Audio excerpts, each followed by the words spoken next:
Hi guys, இன்றைக்கி என்ன வீடியோன்னு பார்த்தீங்கன்னா அம்மாவோட பர்த்டே டே விலாக் தான் இது. அம்மா லீவ்லாம் போடல, ஒர்க் போயிட்டாங்க. ஏன்னா இயர் வந்து எங்கள் அம்மா பர்த்டே அன்றைக்கி தான் எங்கள் தாத்தாவோடைய இறந்த நாள். ஸோ வருஷம் நாங்கள் கும்பிட்ருக்கோம். இது ரொம்ப வருஷமாகவே நடக்குது.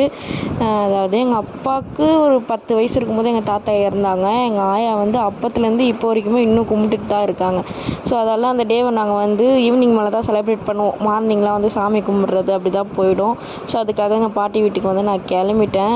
தெரியாமல் கொள்ளாமல் லாஸ்ட்டில் வேறு உக்காந்துட்டேங்க. தம்பி வச்சுட்டு உட்காரவே முடியல. எப்படியோ சமாளிச்சுட்டு உட்காந்து மோச்சம் தேட்டர்கிட்ட போய் இறங்கிட்டு அங்கேருந்து 29C பிடிச்சி சரவணா தேட்டர் இறங்கி அங்கேருந்து போகிற ஐடியாவில் தான் நாங்கள் போனோம். ஸ்ட்ரைட் பஸ் கிடைக்காத காரணத்தினால சுற்றி போகிற மாதிரி தான் இருந்தது. ஸோ பஸ்ஸை விட்டு இறங்கிட்டு நடந்து போயிட்டுருந்தோம். போயிட்டு பார்த்தா சித்தியே எல்லாமே செஞ்சு முடிச்சுட்டாங்க. ஒரு 2 o'clock போல் தான் சாமி கும்பிட்டோம். தாத்தாவுக்கு படையெல்லாம் போட்டுட்டு காக்காக்குமே தனியாக எடுத்து வச்சிட்டோம். சாப்பாடு, உருளைக்கிழங்கு பொரியல், வாழைக்காய் வடை, சாம்பார், ரசம், பாயாசம், அவ்வளோதான் நினைக்கிறேங்க.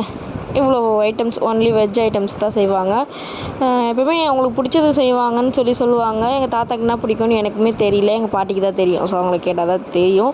எல்லா வேலையும் முடிச்சுட்டு லாஸ்ட்டாக எங்கள் சித்தி வந்து வடை சுடுற வேலையை பார்த்துட்டு இருந்தாங்க. ரொம்ப பாவம் எங்கள் சித்தி. வருஷம் எங்கள் சித்தி தான் செய்வாங்க. இதுக்கு முன்னாடி வந்து எங்கள் சித்தியோட வேலையை எங்கள் அம்மா செஞ்சுட்டு இருந்தாங்க. எங்கள் அம்மா ஒர்க் போக ஆரம்பித்ததுனால எங்கள் சித்தி எடுத்துக்கிட்டாங்க அந்த ஒர்க்கெல்லாம். ஸோ தம்பியை வந்து எங்கள் அத்தை பையன் வந்து மீன் அதெல்லாம் வச்சு விளையாட காட்டிகிட்டு இருந்தான். ஸோ விளையாட காட்டிகிட்டு இருக்கும்போது எல்லாம் ரெடி பண்ணிவிட்டு கற்பூரத்தை ஏற்றுறதுக்காக விளக்கெல்லாம் பற்ற வச்சுட்டாங்க. அப்புறமா எங்கள் சித்தப்பா தான் கொல்லி வச்சாருன்றதுனால எங்கள் சித்தப்பா தானே கற்பூரம் ஏற்றி சாமி கும்பிட்ணும். ஸோ எங்கள் சித்தப்பாக்காக வெயிட் பண்ணிகிட்டு இருந்தோம். எங்கள் சித்தி அதுக்குள்ளே எல்லாமே பக்காவாக ரெடி பண்ணி வச்சுட்டு எங்கள் சித்தப்பாவை கூப்பிட்டோம். பார்த்தா எங்கள் சித்தப்பா ஒன்றும் குளிக்கவே இல்லை. சரி, நான் குளிச்சுட்டு வந்துடுறேன், ஒரு 10 நிமிஷம் இருங்க அப்படின்னு சொல்லிட்டாரு. சரின்னு சொல்லிட்டு நாங்களுமே வெயிட் பண்ண ஆரம்பிச்சிட்டோம் எங்கள் சித்தப்பாக்காக. எங்கள் சித்தி வந்து எல்லாமே பண்ணிட்டாங்க. வெறும் கற்பூரம் மட்டும்தாங்க ஏற்றணும்.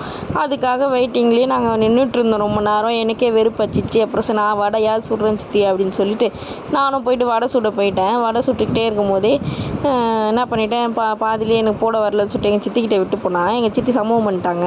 என்ன பண்ணாங்க பார்த்தீங்கன்னா, வடையை போட்டு வந்து எங்கள் கூட உட்காந்து கதை பேசிகிட்டு இருக்காங்க.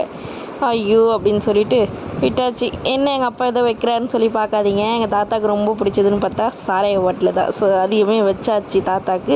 அதுதான் உங்களுக்கு ஃபுல்ஃபில் ஆனது ஒன்று. ஸோ அதால் இதை வச்சுட்டு எங்கள் சித்தப்பா வந்தோடனே எங்கள் சித்தி கற்பூரம் ஏற்றிட்டு தூக்கி காட்டுன்னு சொல்கிறாங்க. எங்கள் சித்தப்பா தான் கற்பூரம் ஏற்றணும், ஆனால் எங்கள் சித்தியே ஏற்றிட்டு சம்பவம் பண்ணிட்டாங்க. எங்கள் சித்தப்பா அதே ஒரே கலாச்சிட்டு இருந்தாங்க. இதுக்கப்புறம் என்னென்ன பண்ணுன்றதெல்லாம் நெக்ஸ்ட் மினி விலாகில் பார்க்கலாம். இதோட முடிச்சுக்கிறேன்.